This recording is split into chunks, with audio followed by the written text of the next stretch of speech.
Amém? Gente, hoje nós vamos fazer a leitura de um capítulo do livro de Provérbios.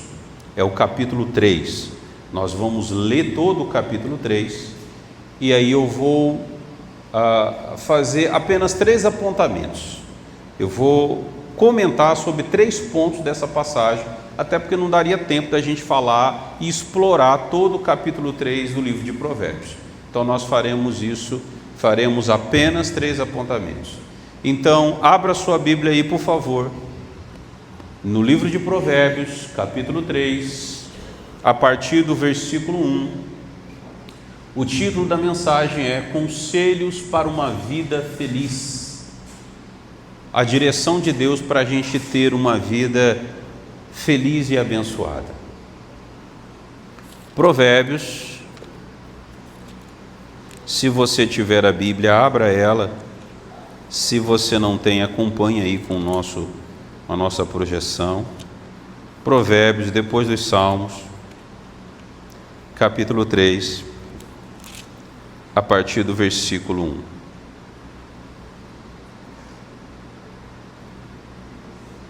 A nossa leitura vai apenas até o 26, porque é dentro daquilo que a gente vai comentar.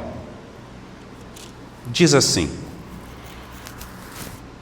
Filho meu, não esqueça dos meus ensinos, e que o seu coração guarde os meus mandamentos, porque eles aumentarão seus dias e lhe acrescentarão anos de vida e paz. Não deixe que a bondade e a fidelidade abandonem você. Amarre-as ao pescoço, escreva-as nas tábuas do seu coração, e você encontrará o favor e a boa compreensão diante de Deus e das outras pessoas. Confie no Senhor de todo o seu coração e não se apoie no seu próprio entendimento. Reconheça o Senhor em todos os seus caminhos e Ele endireitará suas veredas. Não seja sábio aos seus próprios olhos. Tema ao Senhor, afaste-se do mal. Isso será como um remédio para o seu corpo e refrigério para os seus ossos. Honre o Senhor com os seus bens e com as primícias de toda a sua renda, e os seus celeiros ficarão completamente cheios, e os seus lagares transbordarão de vinho. Filho meu, não rejeite a disciplina do Senhor, nem se aborreça com a sua repreensão, porque o Senhor repreende a quem ama, e assim como o pai repreende ao filho a quem quer bem. Feliz é quem acha a sabedoria, feliz é aquele que alcança o entendimento, porque o lucro que a sabedoria dá é melhor do que o lucro da prata, e a sua renda é melhor do que o ouro mais fino. A sabedoria é mais preciosa do que joias, e tudo o que você possa desejar não se compara com ela. Na sua mão e em sua mão direita ela oferece vida longa, e na sua mão esquerda ela tem riquezas e honra. Os seus caminhos são caminhos agradáveis, todas as suas veredas são paz. Ela é árvore de vida para os que alcançam, e felicidade a todos os que a retêm. O Senhor com sabedoria lançou os fundamentos da terra, com inteligência estabeleceu os céus. Pelo seu conhecimento os abismos se romperam e as nuvens destilaram orvalho. Meu filho, que estas coisas não se afastem dos seus olhos. Guarde a verdadeira sabedoria e o discernimento, porque serão vida para a sua alma e enfeite para o teu pescoço. Então você andará seguro no seu caminho, e o seu pé não tropeçará. Quando se deitar, você não terá medo. Sim, você se deitará e o seu sono será tranquilo. Não temerá o pavor repentino e nem a desgraça dos ímpios quando vier, porque o Senhor será a sua segurança e Ele não deixará que os seus pés sejam presos. Amém? Pessoal, só a leitura disso me arrepia. É muito forte o que o texto diz. É ou não é? O livro de Provérbios foi escrito na sua quase que totalidade por Salomão. fruto daquela sabedoria. Lembra que ele pede a Deus: Senhor, me dê sabedoria para poder ser um bom rei, e Deus dá sabedoria, e Salomão escreve muitas coisas profundas, e ele toca em vários assuntos, como a gente viu, né? Vários assuntos são abordados aqui no capítulo 3, e a gente não vai falar de todos, como eu já tinha adiantado a vocês. Mas o curioso é que essas coisas que foram lidas aqui, ditas aqui, são coisas da nossa vida atual, são coisas que acontecem no nosso dia a dia, e nós estamos em 2026, no Brasil, no Ocidente, numa cultura diferente daquela, numa época diferente daquela, mas parece que tudo isso está sendo dito para a gente, para coisas que nós estamos vivendo hoje. Mas o livro de Provérbios foi escrito há mais ou menos 3.000 anos, mas ele é mais atual do que o jornal de ontem, porque Deus está sempre nos guiando e dirigindo os nossos passos. Como eu disse a vocês, a gente vai abordar 3 pontos só desse texto. O primeiro ponto, gente, é o que está no versículo 3 e 4. Vamos ler o 3 e o 4 novamente, só para eu poder explicar para você. Não deixe que a bondade e a fidelidade abandonem você. Amarre-as ao pescoço, escreva nas tábuas do seu coração.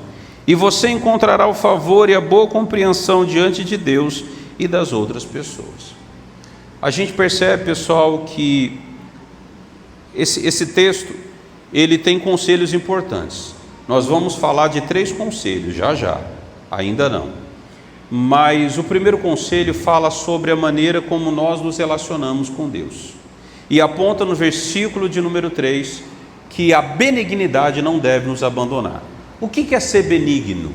Benigno trata-se da maneira como a gente se relaciona com as pessoas, a maneira como a gente lidar com as pessoas no nosso dia a dia e em vários ambientes que a gente frequenta, dentro de casa, com a nossa família, no ambiente de trabalho, no ambiente acadêmico, né? Escola, faculdade, enfim, um curso que a gente faz.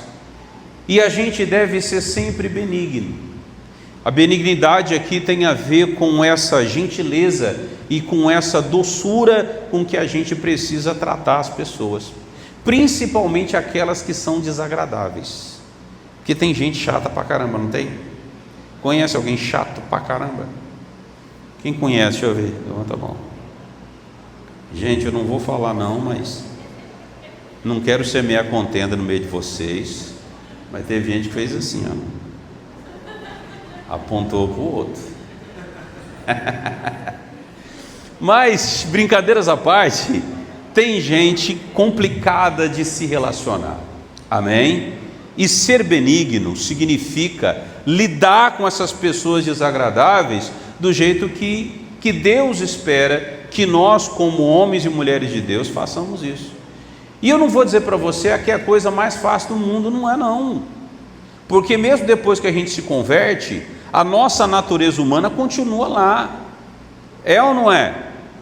Vai me dizer que você não tem vontade de fazer coisas que não agradam a Deus? Aí eu não tenho, então por que você está na terra ainda, querubim? Você é um anjo, um serafim, você devia estar no céu, não é? Quem quando toma uma fechada no trânsito, Deus abençoe você, não era o que você tinha vontade de falar, não é?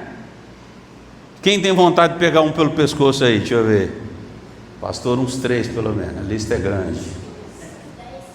10? Meu Deus do céu, isso com essa idade, quando chegar na nossa, então, gente, esses sentimentos, eu estou brincando com vocês e fazendo vocês interagir, para vocês perceberem que isso é normal. Vontade de fazer o que não agrada a Deus, a gente sente o tempo todo, porque a gente é ser humano, e essa natureza ainda existe dentro da gente. Mas a gente precisa entender que nós não podemos fazer aquilo que a nossa vontade deseja, mas aquilo que Deus quer que nós façamos. E quem nos ajuda a lidar com isso? O Espírito Santo. Porque eu não consigo vencer a mim mesmo. O inimigo mais cruel que você tem na vida não é o diabo, é a sua própria natureza humana, porque ela te sabota, ela puxa o teu tapete, ela é complicada, e ela não tem dó não. Mas para você vencer um inimigo mais forte que você precisa da ajuda de outro. Lembra aquela frase? Você é grande, mas não é dois. Mas eu e o Espírito Santo somos dois. E a única maneira de vencer a nossa natureza humana, que é mais forte do que a gente, é com o Espírito Santo. Ser benigno, gente, é ter uma palavra boa, uma palavra que vai levantar alguém. Nós no estudo bíblico, porque aqui tem estudo bíblico, vocês sabem, tá? Aqui tem.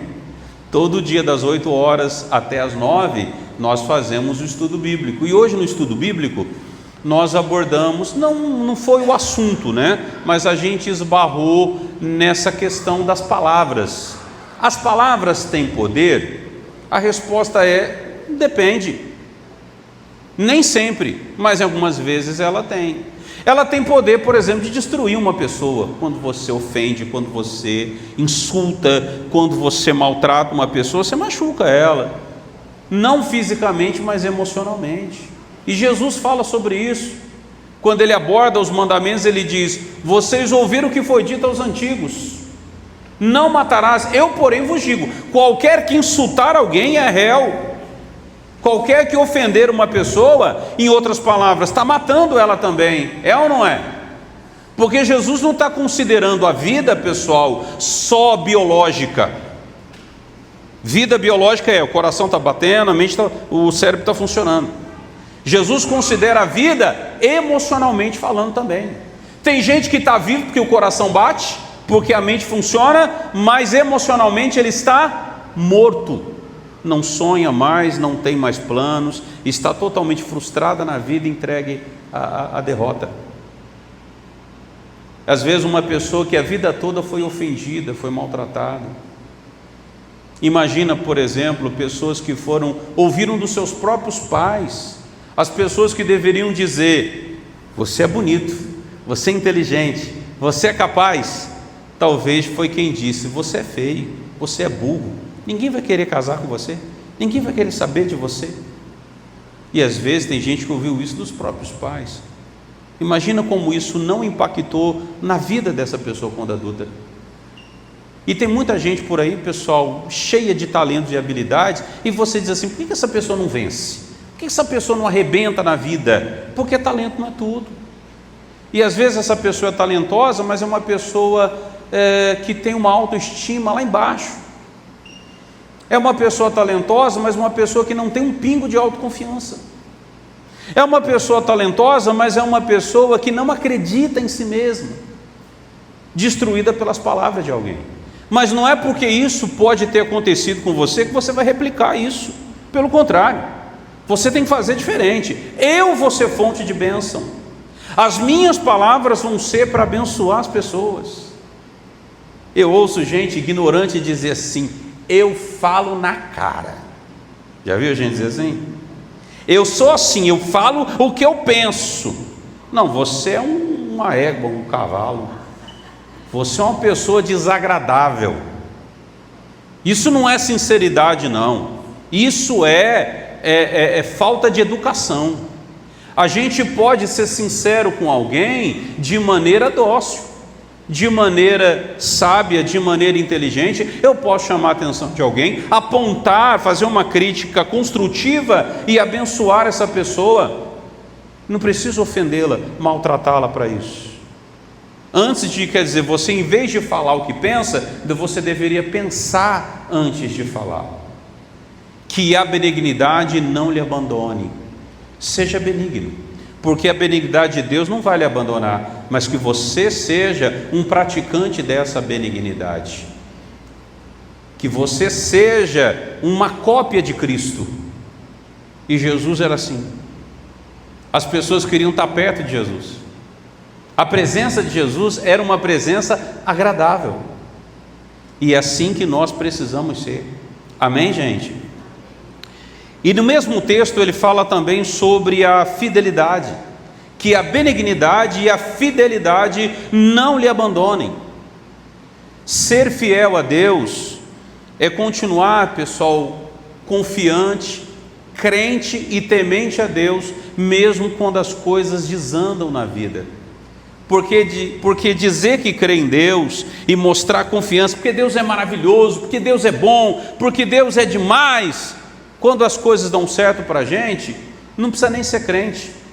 Tem gente que não vai na igreja, que não lê a Bíblia, não teme a Deus, mas quando as coisas dão certo para ele glorifica a Deus, ele é grato a Deus. Poxa, Deus é bom, Deus é maravilhoso, até que as coisas se compliquem, até que as coisas fiquem difíceis, aí Deus não é tão bom.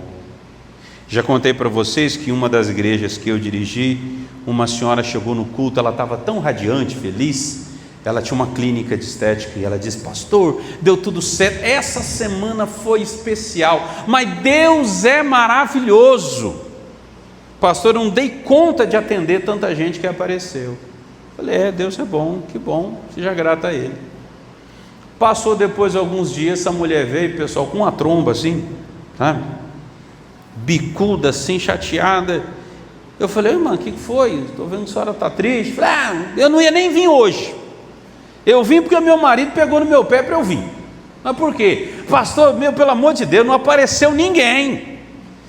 Eu estou precisando de dinheiro, tenho que pagar minhas contas. Eu não estava querendo nem vir na igreja mais. Eu falei: pois é, né? 2 semanas atrás a senhora estava feliz porque Deus tinha abençoado. Agora a senhora quer abandonar o barco porque as coisas ficaram complicadas. Pessoal, esse é o exemplo de alguém que não serve a Deus por causa da presença de Deus, serve a Deus pelo que Ele pode dar. Se você serve a Deus porque Ele vai lhe abençoar, curar você, prosperar você, então você não quer um Deus, você quer um mordomo à sua disposição, com a bandeja na mão, perguntando o que você precisa para poder te oferecer. A gente sabe que Deus faz tudo isso, a gente sabe que Ele é o Jeová Jiré, o Deus provedor, amém? A gente sabe que Ele é o Deus que cura, que Ele é o Deus que sara, que Ele é o Deus que transforma. Eu creio nisso. Mas não é por isso que a gente o serve. A gente serve a Ele porque a gente o ama, porque a gente precisa da presença dEle, amém? A gente o serve porque na verdade a gente aqui precisa dessa companhia, a gente aqui precisa dessa presença. E se Ele não fizesse mais nada na minha vida, eu ainda estou devendo, porque Ele levou os meus pecados. Que o que a gente merecia? Não porque eu tenho direito. Direito do quê? Direito do inferno. Era o que a gente merecia, era o inferno. Mas a sua infinita misericórdia nos lavou, aleluia, nos redimiu, nos transformou, nos limpou das nossas iniquidades e nos fez nova criatura, amém? Hoje eu estou salvo e não pelo que eu fui, mas pelo amor dEle, pela compaixão dEle. Eu não posso comprar minha salvação. Nada pode ser maior que o sacrifício de Jesus na cruz. Deus espera que nós sejamos fiéis a Ele. E você é fiel? Ou você abandona quando as coisas se complicam? Ou você deixa a fé quando as coisas ficam complicadas para você? Quando a doença bate na porta? Quando a miséria aparece? Quando você começa a ter problemas com seus filhos, com a sua família, aí você abandona a fé? Então você nunca nasceu de novo, ou você não tem compromisso com Deus. Você é um interesseiro. A igreja para você é uma fornecedora de serviços espirituais. O altar para você é um balcão, e Deus é o fornecedor. Sua relação com Ele é uma relação de consumo, não é uma relação de pai e filho. Porque relação de pai e filho é assim, não importa se seu pai, se sua mãe não tem nada, você quer estar com ele, amém? Já contei isso uma vez para vocês, não sei se eu contei com a minha mãe presente, mas tinha uma senhora que gostava muito da gente, a dona Marinha, né, chamava ela. Ela parecia aquela vovó do Frajola, do Piu Piu, sabe? Coquinho na cabeça, óculosinho. E ela me levou uma vez para ficar na casa dela, para dormir lá. Não sei se a minha mãe vai lembrar disso. E aí eu fui, e ela fez tudo, ela e a filha dela, para eu me sentir bem lá. Juntaram dois sofás assim, me deram um monte de coisa legal para comer. E as condições na casa da minha mãe, que morava ainda na casa da minha tia, não eram muito boas não, eram complicadas. E aí a gente passou uma madrugada, eu passei, né? E aí quando deu não sei que hora da madrugada, eu comecei a me incomodar. Eu falei, eu quero minha mãe. Eu quero minha mãe, eu quero minha mãe. E a dona Marinha e a filha dela tentando me acalmar, dizendo, não, da manhã de manhã você vai para casa de sua mãe. Não, porque eu quero minha mãe. Abrir o bocão. Coitada da mulher, teve que me levar de madrugada para casa da minha mãe. Mas eu pergunto para vocês, as condições lá não eram melhores? Sim ou não?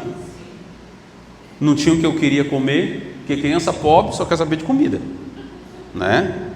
O negócio é comida. E por que? Se as condições eram melhores, por que eu não preferi ficar lá? Porque lá não tinha minha mãe, e eu queria minha mãe. A presença dela era mais importante do que tudo aquilo que tinha lá. Vocês estão entendendo onde eu quero chegar com isso? Sim ou não? A presença de Deus é mais importante do que aquilo que Ele pode oferecer a você. Amém? Ele te dá tudo isso, mas a presença dEle é maior. Glória a Deus. Que a bondade e a fidelidade nunca lhe abandonem. Segundo ponto, agora a gente vai lá, aqui, o conselho de Salomão, vai lá, claro, dirigido por Deus, era um conselho com relação ao nosso relacionamento com Deus e com as pessoas. O conselho agora, o segundo conselho, é um conselho financeiro. São 3 conselhos que nós estamos estudando. O primeiro tratou da relação entre a gente e as outras pessoas, e entre a gente e Deus. O segundo conselho trata de uma vida financeira bem-sucedida. Qual é o conselho que Salomão dá? E Salomão entende do assunto, porque ele foi o homem mais rico da Bíblia, não é? Qual o conselho que ele dá? Versículo 9.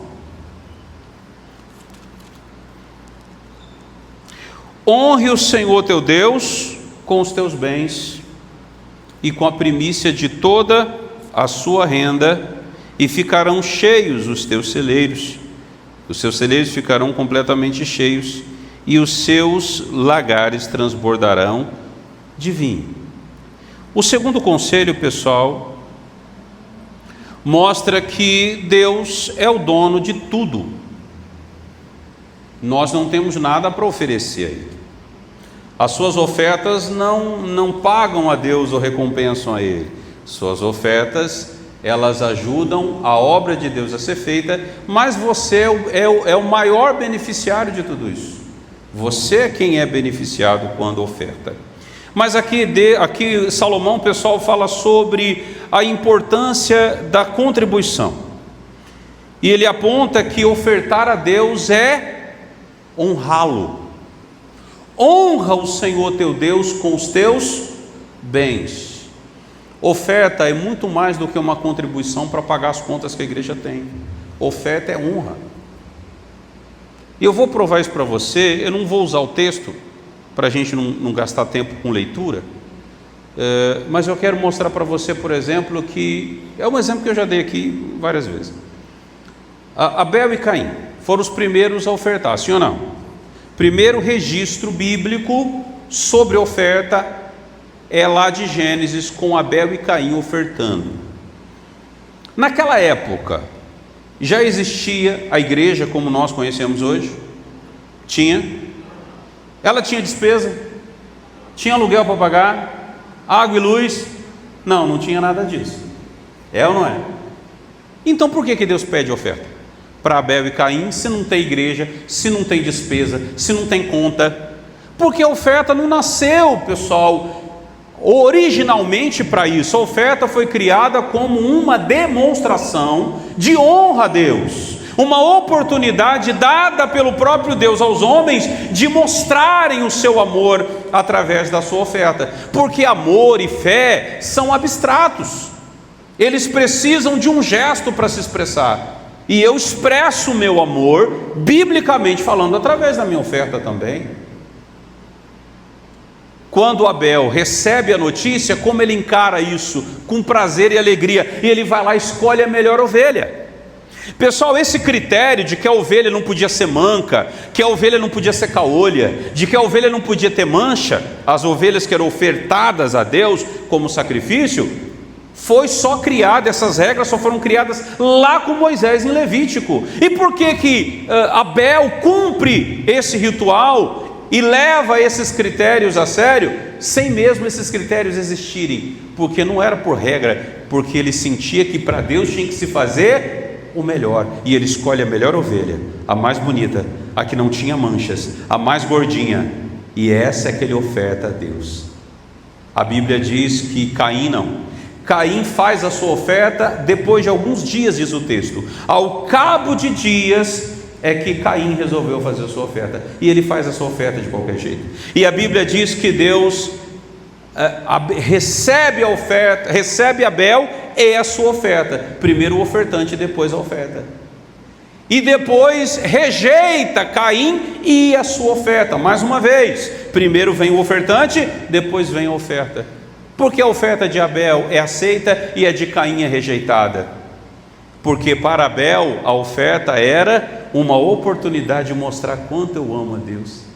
Imagina que ele nem dormiu direito, o cara estava ansioso. Meu Deus, eu vou mostrar para ele o quanto eu amo, é a minha oportunidade, eu vou escolher a ovelha mais bonita, eu vou escolher a mais gordinha, eu vou escolher aquela que é perfeita para oferecer. Enquanto Caim estava assim, fazer o que, né? Tem que ofertar, fazer, né? Tem que cumprir. Entende que na igreja a gente tem esses dois tipos de ofertante? Na igreja também tem esses dois tipos de dizimista. Aquele que faz isso com prazer, aquele que entende que ofertar ou devolver a Deus o que é de Deus, para ele é uma honra, uma grande oportunidade. E tem aquele que fala assim, tem que fazer, né? Querer mesmo, ele só não diz, né? Mas lá dentro fala assim, querer mesmo, mas tem que fazer, né? Então vamos lá. E Deus conhece o coração. Primeiro vem o coração do ofertante, depois a oferta. E o texto fala sobre as primícias. Honra o Senhor teu Deus com os seus bens e com as primícias da sua renda. A questão do dízimo, eu não vou me aprofundar nela não, só vou fazer um comentário. A questão do dízimo, pessoal, até hoje hoje principalmente, algum tempo atrás não tinha tanto problema, mas hoje gera muita discussão essa questão do dízimo. Porque alguns apontam que o dízimo não vale mais porque ele era da antiga aliança. Mas esse argumento não se sustenta. Porque quem é o primeiro a devolver o dízimo é Abraão. E Abraão vive séculos antes de Moisés. Então o dízimo não é da lei. Ele não faz parte da lei. Se a lei foi abolida, então o dízimo, essa abolição não alcança o dízimo. Porque ele foi observado primeiro por Abraão. E Abraão viveu antes da lei de Moisés. Mas na nova aliança não precisa mais devolver o dízimo. Mas Jesus chama a atenção, lá em Mateus, se eu não me engano, 23, ele chama a atenção dos fariseus, dizendo o seguinte, olha, os fariseus eles davam dízimo até do coentro e do cominho. Eles eram extremamente rigorosos. Mas eles esqueceram o amor, a justiça e a fé. Então eles esqueceram pontos importantes. E que Jesus diz? Que vocês devem fazer isso sem esquecer as outras coisas. Em nenhum momento Jesus disse que não era para fazer mais. Ele disse, façam isso sem esquecer as outras.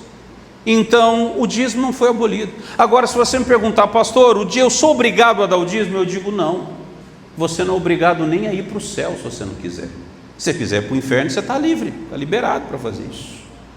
As escolhas são suas. Eu creio na fidelidade do dízimo, eu creio que o dízimo é um mandamento, eu creio que devo ser fiel a Deus os meus dízimos, e eu ensino porque eu acredito nisso. Agora, se você fizer contra a sua vontade, mesmo observando, não vai funcionar. Concorda comigo? Lembra que eu falei há pouco sobre Abel e Caim? Tem que devolver. Eu fico imaginando que tem gente, quando o obreiro passa, o meu obreiro, o diácono, o voluntário, hoje cada um chama de um jeito, com o envelope, recolhendo o envelope do dízimo. Tem gente que entrega o dízimo segurando uma ponta e o obreiro na outra. Ah, tem que dar mesmo, tem que dar mesmo. E depois ele reclama: Deus não me abençoa, mas não abençoa mesmo. O que o texto diz? A gente leu o 9, né? O 2 aos Coríntios 9:6. O 7 diz: cada um contribua segundo o seu coração, não por tristeza nem por necessidade, porque Deus ama aquele que dá com alegria. Se você devolver com alegria, você vai ser honrado. Se você devolve obrigado, não deveria nem devolver. Você não é abençoado. Pastor, o senhor recebe o meu dízimo, minha oferta, se eu der ele com tristeza? Eu recebo. Tem que pagar as contas. Mesmo você chorando: eu não quero dar, não tem problema, eu recebo. Mas a bênção você não vai ter. A recompensa e o galardão você não receberá de Deus. Isso você pode ter certeza. Entenderam, gente? Como eu disse, eu não ia me aprofundar nesse tema, que eu acho que teríamos que ter um culto e um sermão só dedicado ao dízimo e oferta, para você entender isso melhor. Mas eu não queria que você também ficasse assim ao léu. Seja fiel a Deus, faça suas ofertas com o coração disposto, devolva o dízimo com alegria, e você vai ver o quanto Deus vai honrar você. Só para encerrar esse assunto, passar para o próximo. Você já deve ter visto vídeos hoje, a gente tem vários vídeos na internet sobre igrejas na África, igrejas evangélicas na África. Já viram vídeos do momento da oferta? Uma igreja simples, pobreza mesmo, falando financeiramente. Mas na hora da oferta, gente, é uma festa que o povo faz. A alegria que eles têm de devolver as suas ofertas, e eles não têm nada. E a gente vê hoje pessoas com uma vida perto da deles, abastada, e com o coração tão indisposto a ofertar, coração tão amarrado. Dê com alegria e Deus vai honrar você e vai lhe abençoar. Amém, gente? Terminando, para encerrar, último conselho. Primeiro conselho: relacionamento de Deus, entre você e Deus e você e o próximo. Segundo conselho para você ter uma vida financeira abençoada. E o terceiro conselho: conselho para ter segurança. Agora a gente vai ler o 25 e o 26. Não está funcionando? Foi? Está ruim. Vamos lá, versículo 25 e 26. Então, gente, só temos a Bíblia aí. Então vamos lá. Quando se deitar, não terá medo, você não terá medo. Sim, você se deitará e o seu sono será tranquilo. Não temerá o pavor repentino e nem a desgraça dos ímpios quando vier, porque o Senhor será a sua segurança e Ele não deixará que os seus pés sejam presos. Um conselho para se ter segurança. A maioria, pessoal, dos medos que nós temos, eles nunca vão acontecer. É comprovado que 80% das coisas que a gente tem medo nunca vão acontecer. E a gente sofre à toa. Quando você tem medo daquilo que você não está vendo. Mas quando você crê, você também crê naquilo que você não está vendo. Só que parece que as pessoas preferem crer no medo do que crer nas coisas boas. E o medo, o problema do medo é quando ele passa da medida. Porque o medo é bom, pastor? Depende. Medo na medida certa, para mim, não chama medo, chama cautela. Todo mundo tem que ser cauteloso. Medo na medida certa preserva a tua vida. Por isso que a gente tem medo de altura. Quem tem medo de altura, se esse medo em você é uma forma de preservar a sua vida, de cair de um lugar alto e morrer. Medo, por que a gente tem medo de insetos? Porque alguns deles podem ser venenosos. Eu posso ter um problema grave. Por que a gente tem medo de cobra? Eu não estou falando de sogra, por favor. Estou falando de cobra de verdade, né? Porque algumas a gente já vive tanto tempo, né, Alex, que a gente perde o medo. Acostuma. Mas por que a gente tem medo de cobra? Porque a gente não sabe que cobra que é peçonhenta ou não. Por acaso eu sou biólogo? Essa cobra aqui não tem veneno. Se a cabeça é triangular, eu nem vou nem parar para ver se é triangular ou não. Linha na pipa se eu ver ela. Porque eu não sei. Eu posso ser picado por uma cobra peçonhenta e morrer, não é? Então esses medos que a gente tem são medos que preservam a nossa vida. Eu não vou pular num rio que eu não conheço, porque vai que eu morro lá e tem uma pedra, não é mesmo sabendo nadar? Isso é bom porque preserva você. Eu não vou passar por uma rua escura, perigosa, vai que me aconteça alguma coisa. Esse medo é bom, ele me preserva. O problema é quando o medo passa da medida e ele torna-se uma crença que a gente chama de crença paralisante. Quando o medo paralisa você, ele trava você. E você deixa de viver coisas maravilhosas na sua vida porque você tem medo. Eu estou preparando, pessoal, um estudo que eu quero começar a ensinar vocês nas segundas-feiras, porque um assunto que eu gosto muito é desenvolvimento humano. Sabe, fazer as pessoas extrair o potencial delas e acreditar que elas podem. E que talento não é tudo. Talento é bom, é importante, mas talento não é tudo. E eu estou estudando sobre esse assunto para tratar com vocês. Quantas pessoas são talentosas e são medrosas e nunca vão chegar a lugar nenhum? Porque o medo paralisa ela. Mas eu tenho medo de passar vergonha. É assim, passa mesmo. Mas eu tenho medo de me expor e passar um ridículo. Esse é o problema da gente. Por causa desse medo, a gente deixa de viver coisas maravilhosas. A gente vê uma pessoa colocando uns vídeos na internet, aí você olha assim, meu Deus, como uma pessoa dessa tem coragem de postar um negócio desse? A gente sente vergonha alheia. Só que essa pessoa está ganhando não sei quantos mil por mês, porque ela já tem não sei quantos seguidores, que gosta daquela porcaria, mas gosta. E ela não tem medo de se expor. Ela não tem medo. Às vezes o que ela ensina lá, os cursos que o pessoal vende, são coisas, pessoal, tão ridículas, mas ela está lá, ela põe a cara dela, tapa, ela não tem medo nenhum de se expor, e ela consegue avançar, mesmo sendo menos talentosa que você, mesmo sendo menos inteligente que você, e depois você fica com inveja dela. Poxa, essa pessoa tem isso, tem aquilo, como pode? As pessoas têm mau gosto, você está desdenhando ela porque ela teve sucesso e você não teve. Mas sabe por quê? Porque ela foi corajosa, porque ela foi valente, e você tem medo de arriscar. Pessoal, nem sempre vai dar tudo certo, viu? Uma coisa que você precisa entender. Você pode ter um grande projeto e pode ser que nas primeiras 2, 3, 4 vezes ele fracasse, mas se você persistir e acreditar, você vai arrebentar. Mas o problema é que a gente tem esse medo paralisa a gente. O texto diz que Ele nos guarda, Ele nos protege dos perigos repentinos. O texto diz aí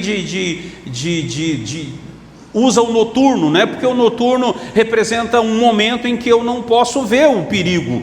A gente está falando de uma época que não tinha energia elétrica, né? Então, as ameaças, o perigo noturno era uma ameaça repentina. O mal vinha e eu não sabia de onde. Eu não sei o que vai acontecer comigo daqui 5 minutos, você também não sabe. Mas quando nós confiamos em Deus e cremos nele, nós temos a certeza de que Ele nos guardará. Eu não sei o que vier, eu não sei o que vai vir, eu não sei o que vai acontecer, eu não sei o que essa semana me reserva, mas eu sei de uma coisa: o meu Redentor vive, amém? Eu sei de uma coisa, Ele disse que estaria comigo todos os dias. O guarda de Israel não dorme nem cochila, e eu confio nele. E a gente precisa ter essa confiança. Quem tem medo de morrer não vive. E talvez você deixou de viver porque o medo te paralisou em muitas coisas na vida. E o medo do imprevisível, gente, ele mata a nossa alegria, tira a nossa paz. O medo do imprevisível gera ansiedade. Sabe o que a Bíblia fala sobre ansiedade? Provérbios capítulo 12, versículo 25. A ansiedade no coração do homem o abate, mas uma boa palavra o alegra. A ansiedade traz abatimento físico. Pessoas ansiosas tendem a envelhecer mais cedo. Sabiam disso? Pessoas ansiosas tendem a ter problemas cardíacos. a ter problemas cardiovasculares, pressão alta. Pessoas ansiosas, não adianta, não tem creme que vai resolver, minha filha. Você que está preocupado com a sua beleza, não tem creme que resolva se você for uma pessoa ansiosa. A ansiedade abate a pessoa emocionalmente, porque o ansioso, o tempo para ele passa diferente. O ansioso é assim: ai meu Deus, ai meu pai, ele o tempo todo. A palavra ansiedade, ela vem, a origem dela significa estrangulamento. Uma pessoa ansiosa parece que falta o ar. Uma pessoa ansiosa, para ela o tempo passa diferente. Um dia é um ano para ela. E isso, pessoal, traz sofrimento emocional, traz angústia. Outra coisa, a ansiedade traz dúvida no seu coração. O maior inimigo da fé não é a dúvida, o maior inimigo da fé é a demora. Porque quando a coisa começa a demorar, é que a dúvida surge. Se tudo que você pedisse a Deus, Senhor, eu quero isso, blum, cai lá na minha frente, eu não duvidaria, sim ou não? Mas eu peço, e passa um dia, passa 10, passa uma semana, e passa um ano, e a coisa não acontece, eu começo a duvidar. Então o maior inimigo da fé não é a dúvida, é a demora, e a ansiedade é que gera isso. Precisamos confiar em Deus, precisamos depositar nele a nossa confiança, e deixar de ter medo daquilo que eu não posso ver. Eu preciso confiar em Deus, eu preciso ter essa segurança. Eu aprendi a fazer uma oração desde que eu era menino.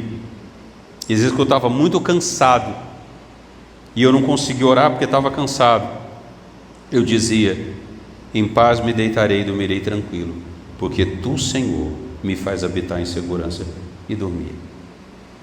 Lançando sobre Ele toda a minha preocupação. Lance sobre Deus toda a sua ansiedade. Deixe de viver perturbado e preocupado. Mas eu tenho conta para pagar, e isso, e aquilo outro. Não estou dizendo para você ficar deitado numa rede balançando e tomando água de coco. Lute, trabalhe, corra atrás, mas viva em paz. Amém? Estou sentindo que tem gente ansiosa aqui, gente. Respira assim fundo comigo. Confie em Deus. Lance Ele as suas preocupações. Lance sobre Ele toda a vossa ansiedade, porque Ele cuida de vocês. 1 Pedro 5,8 ou 5,7, às vezes eu confundo. Lançando sobre Ele toda a vossa ansiedade, porque Ele cuida de vocês. Amém? Lance sobre Deus. E uma frase que eu ia colocar lá, mas deu problema, preciso ver o que aconteceu depois. Uma frase simples de um pregador que eu admiro muito, Hernandes Dias Lopes, e ele diz assim: a sabedoria é a prática correta do entendimento. O que isso significa? Sábio não é aquele que adquire muita informação, mas é aquele que pratica de maneira correta o pouco que aprendeu. Amém? Deus espera que aquilo que você aprendeu hoje você pratique. Não adianta você guardar no coração, fazer uma anotação do que a gente aprendeu hoje, mas na hora de viver você esquecer de tudo. Que o Espírito Santo, que revelou a você a palavra dele hoje, ajude você a viver e a praticar tudo que você aprendeu. Amém, gente? Fiquem de pé, por favor.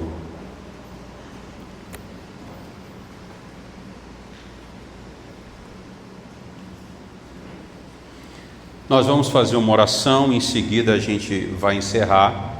Gostaria muito que vocês participassem do café que a gente preparou ali para vocês. Não vai atrapalhar o almoço, né? Fique em paz. Um cafezinho a gente preparou, seria muito bom se você pudesse participar dele.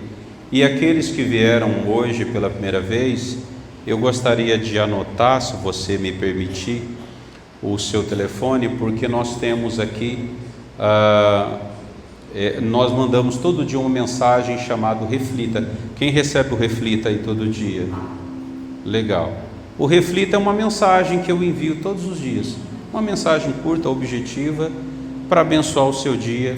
Às vezes eu mando mais cedo, às vezes eu mando na hora do almoço, às vezes eu mando um pouquinho mais tarde, mas todo dia eu mando essa mensagem e fica lá na nossa lista de transmissão, tá bom? Se você quiser depois. Agora é importante que você também tenha, que você anote, aliás, adicione meu número nos seus contatos, porque se você não fizer isso, mesmo que eu mande a mensagem, você não recebe. Lista de transmissão é assim, tem que ter o contato, o meu número lá nos seus contatos, tá bom? Gente, feche os olhos. Eu quero que você pare para pensar nas coisas que você aprendeu hoje. Por enquanto não ore não. Só reflita, só pense. Deus falou com você? Se Deus falou com você, eu tenho certeza que Ele falou. Eu quero que você reflita sobre isso. Será que você está vivendo isso? Será que você é assim? Será que o medo também não tem te paralisado?